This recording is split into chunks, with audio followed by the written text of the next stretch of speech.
Now you are watching New Eden TV. எனக்கு அன்பான சகோதர சகோதரிகளே, ஆண்டவராக இயேசு கிறிஸ்து நாமத்தில் உங்கள் அனைவரையும் வாழ்த்தி வரவேற்கிறேன். இன்றைக்கான தினவசனம் நீதிமொழிகள் 25ஆம் அதிகாரம் 17ஆம் இறைவசனம். உன் அயலான் சலித்து உன்னை வெறுக்காதபடிக்கு அடிக்கடி அவன் வீட்டில் கால் வைக்காதே. கர்த்தருக்கு மகிமை உண்டாதாக. இன்றைக்கு நாம் உறவினர்கள் வீட்டுக்கு சென்றால் கூட தினந்தோறும் நாம் உறவினர் வீட்டுக்கு செல்லும்போது நமக்கு மதிப்பு இருப்பதில்லை, மதிக்க மாட்டேங்கிறாங்க. அதனால தான் ஆண்டவர் மற்றவர்களுக்கு எரிச்சல் அடையும் விதமாக அவர்கள் வீட்டிற்கு அடிக்கடி பிரவேசிக்காதே என்று ஆண்டவர் சொல்லிக்கிறார். எதற்காக? நம்மளுடைய மரியாதையை காத்து கொள்ள வேண்டும் என்று ஆண்டவர் ஒரு அருமையான ஒரு ஆலோசனை கூறுகிறார். எனக்கு பிரியமானவர்களே, நாம் எங்கேயாவது நாம் செல்லும் பொழுது கண்டிப்பாக அவர்கள் மதிப்பார்கள் என்று நம்பி போவோம். ஆனால் அவர்கள் மிகவும் ஏளனமாக நடத்துவார்கள். இங்கு உன் அயலான் என்று சொல்லியிருக்கிற இந்த வார்த்தையானது பொதுமக்களாக இருக்கலாம், இல்லையெனில் நண்பராக இருக்கலாம். ஆனால் சொந்த பந்தங்களே அயலானை போல இருப்பார்கள். அதில் அனைவருக்குமே உங்களுக்கு இதில் அனுபவம் உண்டு என்று நான் விசுவாசிக்கிறேன். ஆனால் எல்லா சொந்த பந்தங்களும் அப்படி கிடையாது. சில பேர் நமக்காக அன்பாக பாசமாக நம்மளை உபசரிப்பார்கள், நம்ம நலம் விசாரிப்பார்கள். அவர்களை நான் ஒன்றும் சொல்லவில்லை. ஆனால் இங்கு ஆண்டவர் அயலானை போல நடந்து கொள்வார்கள். அது சொந்த பந்தமாக இருந்தாலும் சரி, நட்பாக இருந்தாலும் சரி, வேலை ஸ்தலத்திலே நம்ம கூட வேலை செய்யும் ஆட்களாக இருந்தாலும் சரி, அவர்கள் நம்மளை உதாசீனப்படுத்திடக்கூடாது என்று தான் ஆண்டவருடைய பேர் மகிமைப்படுவதற்காக ஆண்டவர் இந்த ஆலோசனை நமக்கு குறிக்கிறார். உன் அயலான் சலித்து உன்னை வெறுக்காதபடிக்கு அடிக்கடி அவன் வீட்டில் கால் வைக்காதே.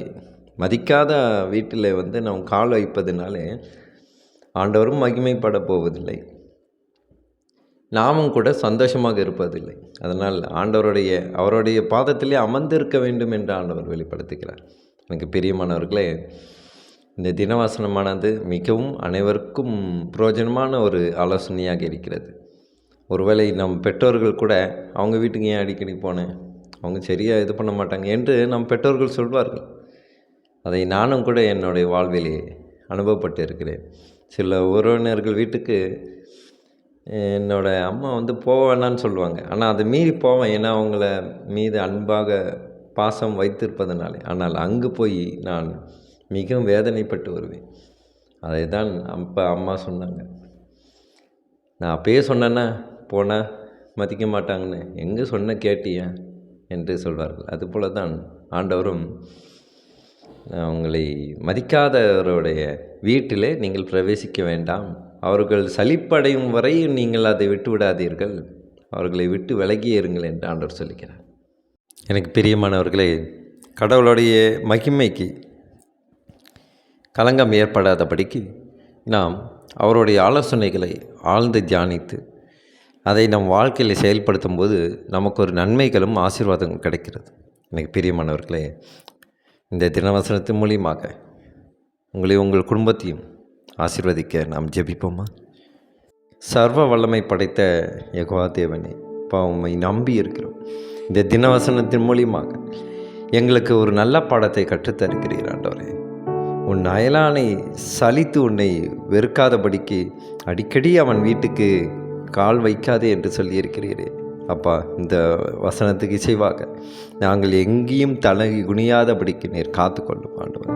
எங்களை யாரும் காயப்படுத்தாதபடிக்கு, எங்கள் மனது நொறுங்கொண்டும்படிக்கு யாரும் செய்யாதபடிக்கு நீர் காத்துக்கொள்ளும் ஆண்டவர். எங்கள் அன்பு சகோதர சகோதரிகளுக்கு கூட இப்படிப்பட்ட ஒரு ஆலோசனை அவர்களும் பெற்றுக்கொண்டு அவர்களும் தன்னோட வாழ்க்கையில் செயல்படுத்துவதற்கும் அவர்களுக்கும் அவர் குடும்பத்தையும் நீர் ஆசீர்வதியும். அவர்களுக்கு ஆரோக்கிய குறைபாடு இல்லாதபடிக்கு நீர் காத்துக்கொள்ளும். சோத்து கத்தாவை துதிக்கிறோம், இயேசு மூலமாக ஜெபிக்கின்றோம் நல்ல பிதாவே. ஆமென், ஆமென்.